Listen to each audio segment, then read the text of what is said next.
Hello and welcome to British English with me.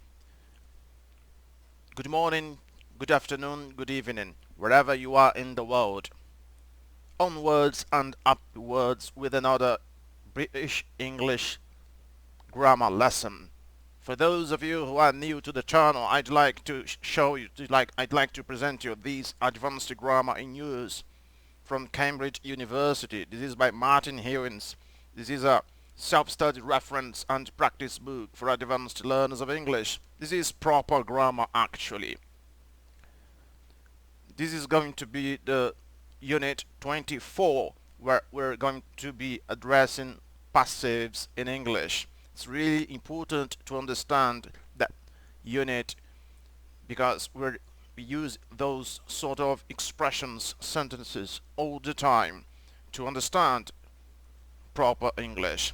Okay, before we get started, please, I'd like to invite you to subscribe to the channel to help English learners, English students all over the world to improve their English, bringing it to the next level. Okay, without any further ado, let's go along the lesson. Okay, this is Unit 24, using passives, Section A. Right, we typically use a passive rather than an active in the following situations. For example, using a passive allows us to omit the agent, the subject of the corresponding active sentence by leaving out the prepositional phrase with by. We prefer passives when the agent is not noun. For example, my office was broken into when I was on holiday. Who did that? I don't know. The agent is not mentioned because we don't know who's responsible for that. My office was broken into when I was on holiday. Also, when the agent is people in general. For example, another form can be found on page 2. Another form can be found on page 2. It's for people in general. The agent, we prefer passives also when the agent is unimportant. For example, he is thought to be somewhere in Russia. He is thought to be somewhere in Russia. Another example is when the agent is obvious. For example, she is being treated in hospital. She is being treated in hospital. The agent is clearly medical staff. Also, in factual writing, e.g., describing procedures or processes, we often omit the agent and use passives. For example, nuclear waste will still be radioactive even after 20,000 years, so it must be disposed of very carefully. It can be stored as a liquid in stainless steel containers which are encased in concrete. The most dangerous nuclear waste can be turned into glass, which will be stored in deep underground mines. So we've got must be disposed of, are encased, can be turned, will be stored. So remember, in factual writing, it describing procedures and processes, we often omit the agent. It's unimportant, and we use passives. So that's the importance of understanding that unit. Okay, moving on. In informal contexts, particularly in conversation, we often use active sentences with a subject such as people, somebody, / someone, something, they, we, or you, even when we do not know who the agent is. In more formal contexts, we often prefer to use a passive so that we can avoid any mention of an agent. Compare. They're installing the new computer system next month. They're installing the new computer system next month. Who are installing the new computer system next month? They. they're installing the new computer system next month, and the new computer system is being installed next month. So notice, they're installing the new computer system. So we've got the subject, the auxiliary verb to be, the verb to install. Who installs something. In that case, they're installing the new computer system. This is the direct object. So we take the direct object and put as the agent in the passive. So the new computer system is being installed next month. More formal, right? This is more formal, and this is informal. You get the idea. Okay, moving on to section B now. Note also that some verbs have related nouns which express the same meaning. These nouns can be used as subject of passive sentences with a new passive verb introduced. Compare the example above, and we talked about the installation. If they're installing or something is being installed, we might use the verb to install and take its noun.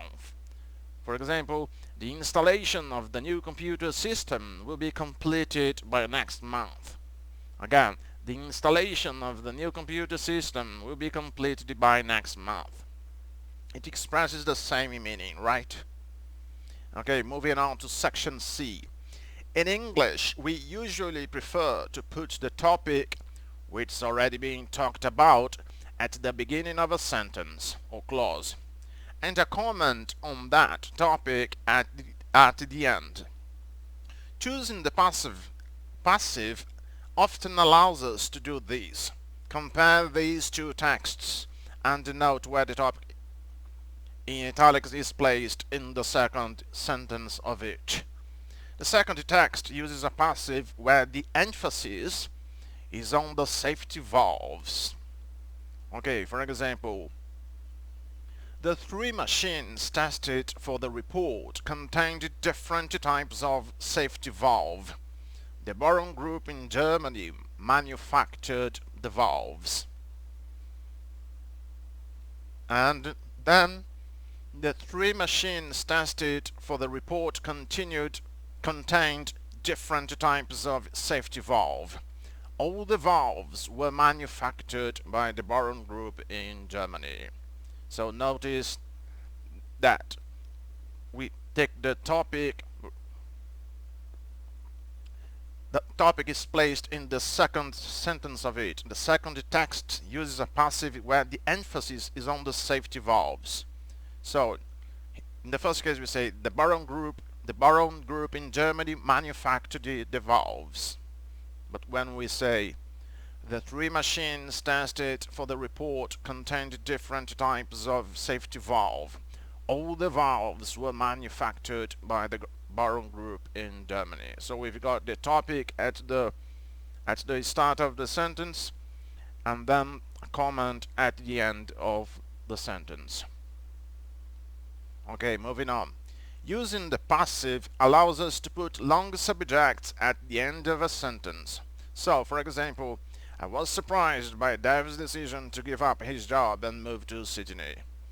I was surprised. I was surprised by what? By Dave's decision to give up his job and move to Sydney. It's a long subject, so it usually appears at the end of the sentence.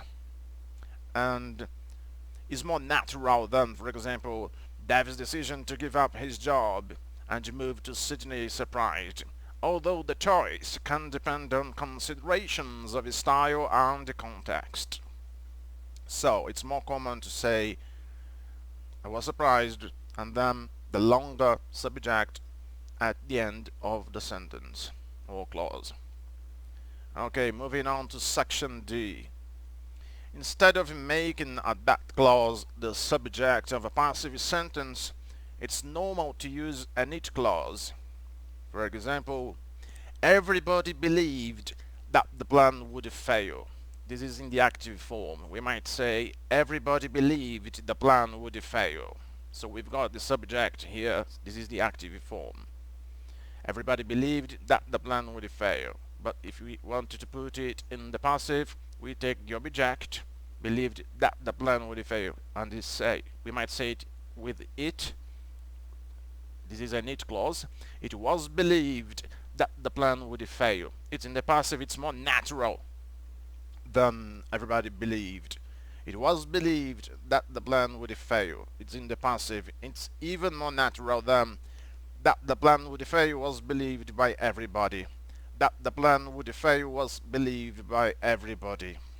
So we use it. It's more normal to use it clause. It was believed that the plan would fail. It's more natural than those other options.